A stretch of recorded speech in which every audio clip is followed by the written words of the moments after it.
Student, आज हम अपने इस क्लास में इलस्ट्रेशन 29 और इलस्ट्रेशन 30 करेंगे। दोस्तों, इन दो क्वेश्चन में क्या है, थोड़ा सा क्वेश्चन तो पिछले जैसे ही है, थोड़ा सा चेंज कर दिया है पैटर्न में। मेथड में कोई चेंज नहीं है। जैसे कि मैं कहूँ, अब तो मैं ये कह रहा था, एक स्कूल में 100 बच्चे पढ़ रहे हैं, 100 बच्चों की फ़ीस 20 रुपये के हिसाब से 20,000, और मैं कहता हूँ कि 20 बच्चों ने फीस पे नहीं करी, तो 20 इंटू 20 400 रुपये, हम हटा देंगे 19,600 रुपीज़ हमारा बचेगा। लेकिन अब मैं ये कह रहा हूँ कि 19,600 रुपीज़ आए हैं। पहले मैं कह रहा था नहीं आए, इतने लोगों ने पे नहीं किए, अब मैं कह रहा हूँ इतने आए, तो आप डिफरेंस से निकाल लेना। जैसे कि आप यहाँ पे देख सकते हो इस क्वेश्चन में ये कह रहे हैं कि 1,08,000 rupees was realise on allotment, और जबकि बनते कितने हैं 180, 18 आए हैं, बाकी नहीं आए या आ चुके होंगे पहले, वो भी हम क्वेश्चन करेंगे तो देखेंगे ज़रा। जैसे अभी आप कॉल पे देखिए, कॉल पे कह रहे 250 आए, और वैसे हम देखें कॉल पे 5 रुपये के हिसाब से 3 लाख रुपए बनते हैं, तो 50,000 रुपये नहीं आए। ये काफ़ी अच्छा क्वेश्चन है, थोड़ा सा इसको आप अपनी बुक में टिक भी कर लेंगे ज़रा। तो पहले तो इसमें एक ओवर सब्सक्रिप्शन का टॉपिक है, पहले उसको आप क्लियर करेंगे। इस कंपनी के पास 60,000 शेयर है, 10 रुपये का एक है। इसके बाद यहाँ पे 2 रुपये एप्लीकेशन पे, अलॉटमेंट पे 3 रुपये, फर्स्ट कॉल पे 5 रुपये, 92,000 के लिए अप्लाई हुआ है, शेयर अप्लाई हुए, एप्लीकेशन रिसीव हुई है, तो this is over subscribe. Over subscribe में या तो एक्सेस को रिजेक्ट कर दे या प्रो डाटा बेसिस पे। इसने यहाँ पे क्या बोला है, जो 40,000 के एप्लीकेंट्स थे उनको मैंने फुल अलॉट कर दिए।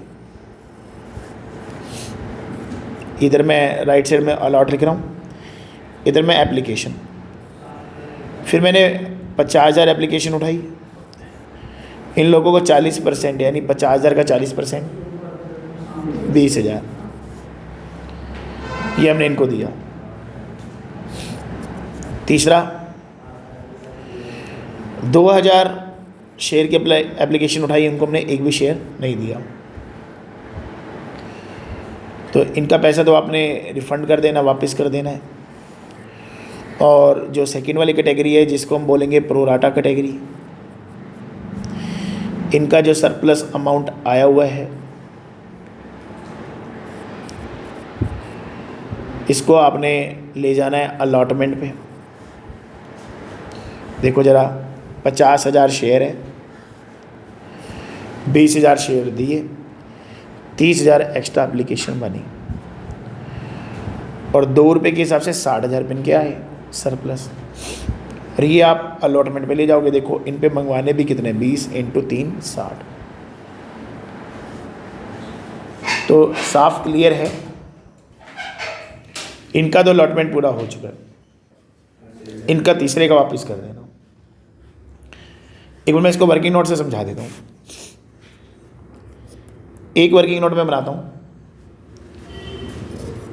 कैलकुलेशन ऑफ सरप्लस अमाउंट, और ये मैं निकाला हूँ प्रो राटा कैटेगरी पे। 30,000 शेयर है, 2 रुपये के हिसाब से एक्स्ट्रा है 60,000 रुपये।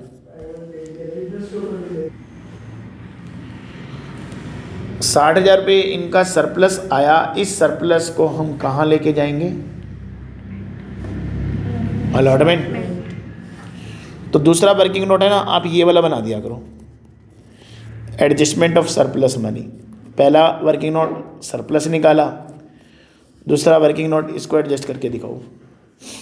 मानकर चलिए ये मिस्टर श्याम है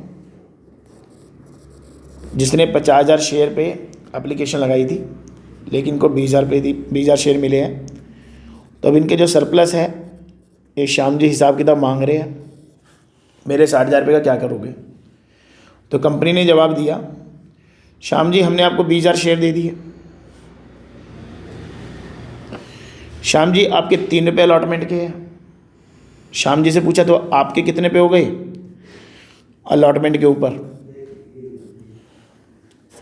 60,000। तो आपके हम 60,000 रुपये वहाँ काट देते हैं, आपका कुछ नहीं बचेगा। अगर बच जाता, क्वेश्चन में कुछ नहीं बोला होता, वापस कर देते, बोला होता तो उसके मुताबिक चलते। तो अब बनाते जनरल एंट्री।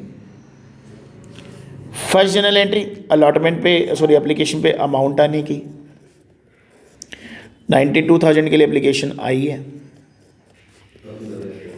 2 रुपये के हिसाब से आई है 184। सेकंड, अब इस मनी को एडजस्ट करो। सबसे पहले तो आप शेयर कैपिटल में ले जाओ, बोल। तो इसके बाद यहाँ पे 184 में से सबसे पहले शेयर कैपिटल में लेके जाएंगे। 60,000 शेयर हमने बेचे हैं, 2 रुपये के हिसाब से 1,20,000 रुपये कैपिटल में ले जाओ। फिर आपका जो सरप्लस अमाउंट आया है आपने वर्किंग नोट में देखा, वो जा रहा है अलॉटमेंट में। फिर जिनको रिजेक्ट किया है उनका मनी रिफंड कर दीजिए। हमने जो रिजेक्ट किए 2,000 शेयर है, 2 रुपये के हिसाब से उनके आए थे, 4,000 रुपये हमने वापस किए। दोबारा से सुन लीजिए, हमने 60,000 शेयर बेचे, 2 रुपये के हिसाब से कैपिटल में ले गए। प्रोराटा वालों के एक्स्ट्रा जो शेयर थे वो हमने यहाँ पे 50 वालों को 20,000 शेयर दिए थे, 30,000 शेयर पे 2 रुपये के हिसाब से है वो हमारा। अब चलते थर्ड पॉइंट, अलॉटमेंट पे। अलॉटमेंट माने की पार प्रीमियम डिस्काउंट देख लिया करो, पार है। क्या जनरल एंट्री बनेगी? Share to share capital.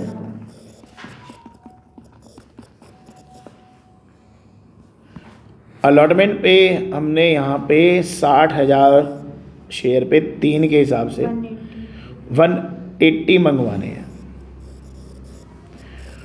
वैसे हमने पिछली क्लास में क्या समझा था? बैंक बैलेंस बड़ा, टू शेयर अलॉटमेंट। 180 में से 60 हटा दो, 120 बचेंगे।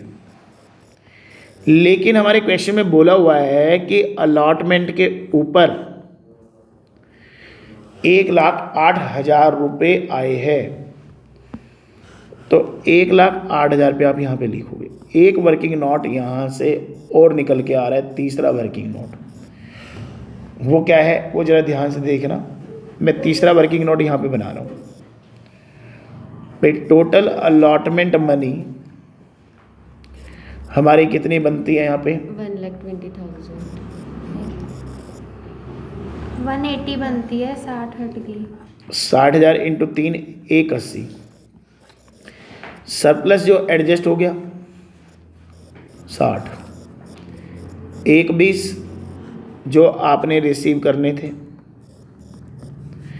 लेकिन जो रिसीव आपके हुए 1,08,000, समझ गए ना? 12,000 रुपये नहीं आए। जरूरत नहीं है वर्किंग नोट बनाने की, आप ओरल भी कर सकते, लेकिन समझने के लिए तो जरूरी है ना एक बार। इसके बाद नॉट रिसीव, अब ये देखेंगे कितने शेयर पे नहीं आए, कितने डिफॉल्टर थे, कितने शेयर का होल्डर था। तो इसके लिए हमने देखना है कि अलॉटमेंट पर शेयर यूनिट मेथड लगाएंगे। 12,000 रुपये नॉट रिसीव, 3 रुपये पर शेयर अलॉटमेंट थी, 4,000 शेयर का डिफॉल्टर है, जिसने हमें अलॉटमेंट मनी पे नहीं की। एक ऐसा होल्डर है जिसने अलॉटमेंट मनी पे नहीं की।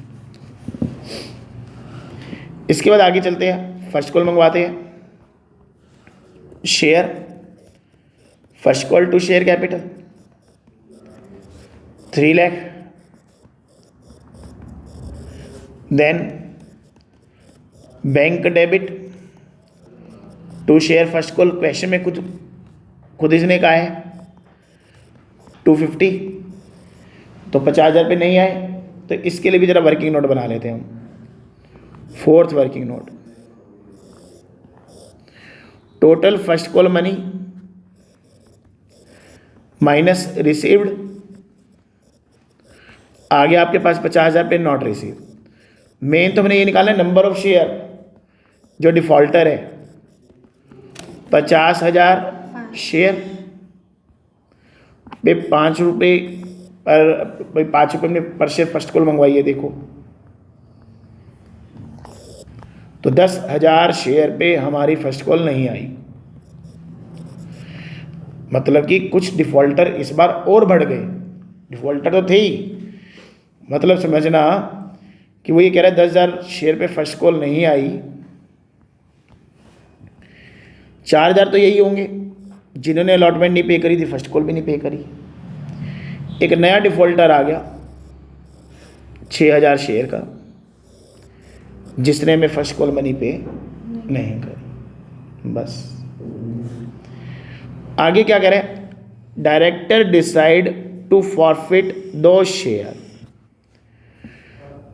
जिनको फुल अलॉटमेंट की थी, मतलब ये वाली कैटेगरी हो गई ना पहले वाली, इस लाइन का नो यूज।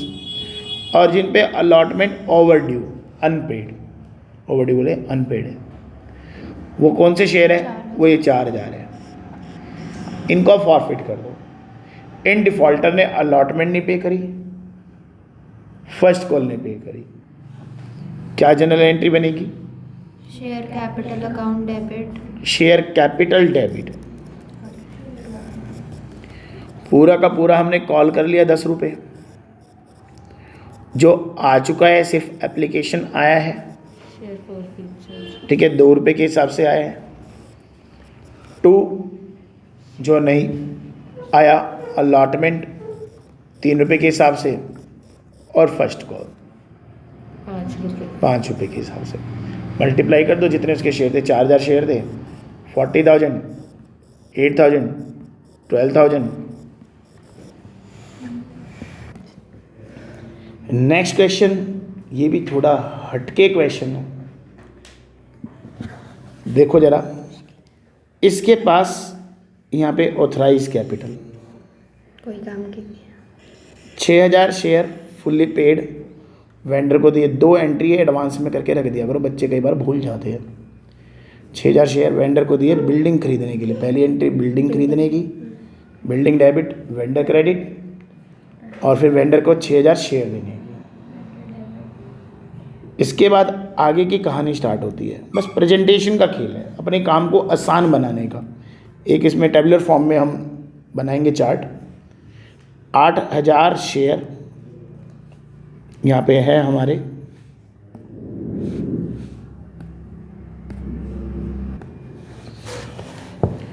आठ 8,000 शेयर है, और 10 रुपये का एक है, वैसे तो आपको मालूम है यहाँ पे, लेकिन इसने बोला है यहाँ पे 6 रुपये कॉल किए। कैसे कॉल किए, एप्लीकेशन पे कह रहे 3 रुपये, टेबुलर फॉर्म में बनाऊंगा ना, इसलिए टेबल को ध्यान में रख के बनाइए आप। क्यों बनाऊंगा ये आपको क्वेश्चन पूरा होने के बाद पता लगेगा। अलॉटमेंट पे 1 रुपया, फर्स्ट कॉल पे 1 रुपया, सेकेंड कॉल पे 1 रुपया। 6,000 शेयर, फिर ये बता रहा है कि किसने क्या पे किया, डिटेल दे रहा है कि अमाउंट रिसीव्ड 6,000 शेयर पे तो पूरा आ गया, ये भी मिल गया, ये भी मिल गया, ये भी मिल गया, ये भी मिल गया। 1,200 शेयर पे 5 रुपये, 3, 4, 5, 1 रुपया बच गया जो नहीं आया। फिर 500 शेयर का जो होल्डर है उसने 4 रुपये पे किए, 3 और 1 4, बाकी पे नहीं किए। फिर 300 शेयर का होल्डर है, 3 रुपये पे किए, बाकी पे नहीं किए। डायरेक्टर ने वो शेयर फॉरफिट कर दिए 800 शेयर जिन्होंने 5 से लेस पे करे, वो ये वाले हैं। तो आपने ये वाले हैं, इनको फॉरफिट कर देना आप लोगों ने। बस पहली जनरल एंट्री आपको मालूम है, bank debit to application 24, share application to share capital सभी का आ चुका है। Allotment, share allotment debit 8000, to share capital 8000। Last वाले का नहीं आया। Bank debit to share allotment, ये हमें रिसीव नहीं हुआ 300 रुपये, तो 7700 से बैंक वाली एंट्री यहाँ पे हो जाएगी। इसके बाद फर्स्ट कॉल मंगवाओ, फॉरफिट तो किया नहीं है, सब पे फर्स्ट कॉल मंगवा लो। 8000 शेयर है into 1 share first call debit to share capital. तो आसान हो गया ना टेबल बनाने से, कि अब यहाँ पे 800 शेयर पे फर्स्ट कॉल नहीं आई, 800 रुपये नहीं आई, तो 8000 में से आए 7200, ये बैंक से एंट्री हो जाएगी। सेकंड कॉल मंगवाएंगे, share second call debit to share capital पूरे 8000 रुपये। जो नहीं आए 1200, 500 और 300, 2000 रुपये, 1 रुपये के हिसाब से 2000 रुपये नहीं आए, तो आए कितने हैं 6000 रुपये से ये एंट्री। फिर इनको फॉरफिट करने की या तो दोनों की अलग अलग एंट्री बना दो या एक ही एंट्री बना दो। मैं यहाँ पे एक एंट्री बना रहा हूँ, शेयर कैपिटल डेबिट। इसमें तो मालूम है ना आपको, जितने हमने कॉल किए 6 रुपये कॉल किए, जितने हमने कॉल किए, जितने अभी तक क्रेडिट किए, जो आ चुका है फॉर फीचर में ले जाओ। जो नहीं आया, एक ने अलॉटमेंट नहीं पे कर रखी है इनमें से, और फर्स्ट कॉल नहीं पे कर रखी है, सेकंड कॉल पे भी डिफ़ॉल्ट हुआ है। थोड़ा अमाउंट बड़े ध्यान से लिखना। पहली बात तो शेयर कितने फॉरफिट किया 800, 4800। फॉर फीचर मतलब जितनी बात करें कितना आया, एक तो ये मिला हुआ है इनका 900 रुपये, और एक ये मिला हुआ है 1500 रुपये, एक आपका अलॉटमेंट पे टिक लगा हुआ है तो ये मिला हुआ है 500 रुपये, तो 2900 रुपये। आप ये काम ऐसे भी कर सकते थे, बाकी अमाउंट पुट कर लो और डिफरेंस से निकाल लो, तो इसलिए चाहो तो आप अलग अलग एंट्री कर लो तो वो आसान होगा। अलॉटमेंट में जो नहीं आया 300 शेयर पे 1 रुपये के हिसाब से 300। फर्स्ट कॉल ये दोनों नहीं दे रहे हैं 500 शेयर पे और 300 शेयर पे, 800 शेयर पे 800 रुपये, और सेकंड कॉल भी दोनों नहीं दे रहे हैं 800 रुपये। फिर इन शेयर को इन्होंने आगे बेचा नहीं है, इसलिए क्वेश्चन इसको यहीं पे हम ख़त्म कर देंगे।